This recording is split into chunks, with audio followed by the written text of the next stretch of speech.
This next book I'm going to read is To the Moon and Back.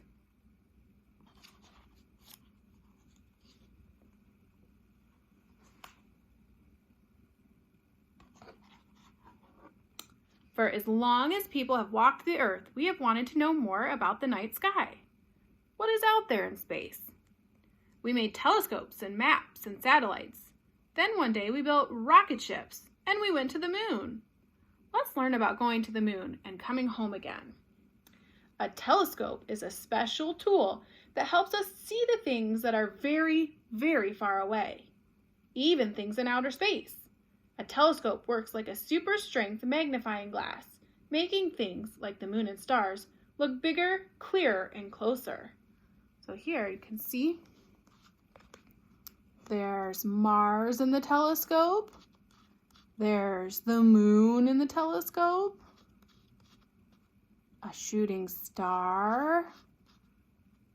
Jupiter. Jupiter is one of our bigger planets. And here's the Milky Way. Pretty cool. We're back to Mars. 3, 2, 1, liftoff. Traveling to the moon is not quite the same as traveling in an airplane here on Earth. On Earth, we have gravity to hold things down.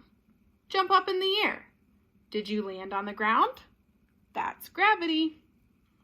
On Earth, we also have air. Take a deep breath in. That's air going into your nose. People need to breathe. In space, there is no gravity and no air. That means that you need a little extra power to get where you're going, so you have to use a rocket. The first rocket that took people to the moon was called Apollo 11. The Apollo 11 spacecraft had 3 parts.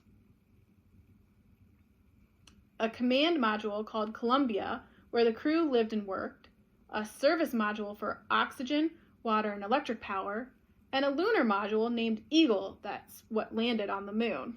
Here we go. Our spaceship is gonna take off. You see it going up into space? There it goes. There were 3 American astronauts on board: Neil Armstrong, Michael Collins, and Buzz Aldrin. Before astronauts can leave the safety of the space capsule and explore the moon, they must suit up. Astronauts go potty too. Their potty is stored on board until the capsule returns to Earth. Pee is sent out into space and poop is stored on board. To shower, they spray themselves with water and then vacuum the water off their skin. This is John Glenn. He was the first American astronaut to eat food in space. He ate applesauce.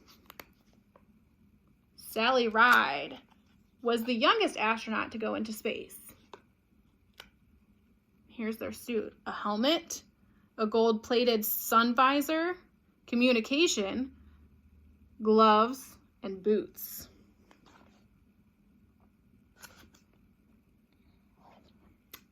Can you imagine what it might feel like to walk around on the moon? The moon has a little bit of gravity, but not as much as Earth.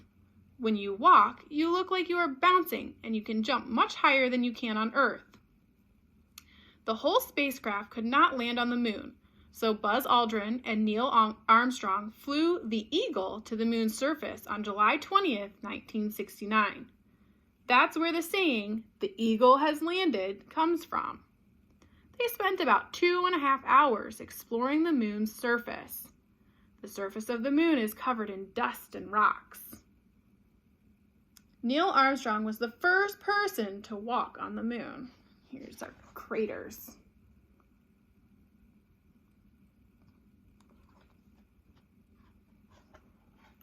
The mission is complete, and it is time to come home to Earth, family, friends, and a very proud country. When it was time to leave the moon, Neil Armstrong and Buzz Aldrin flew the Eagle back to Michael Collins, who had been circling the moon in the Columbia command module. It took about 2.5 days to get back to Earth. Once Columbia re-entered Earth's atmosphere, 3 parachutes popped open to help slow it down. Then the capsule splashed into the Pacific Ocean. This is called a splashdown. There it goes, see? Lands in the water. People are out there ready to pick them up.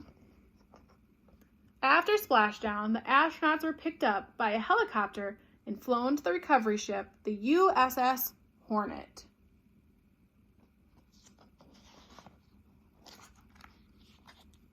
Pretty neat.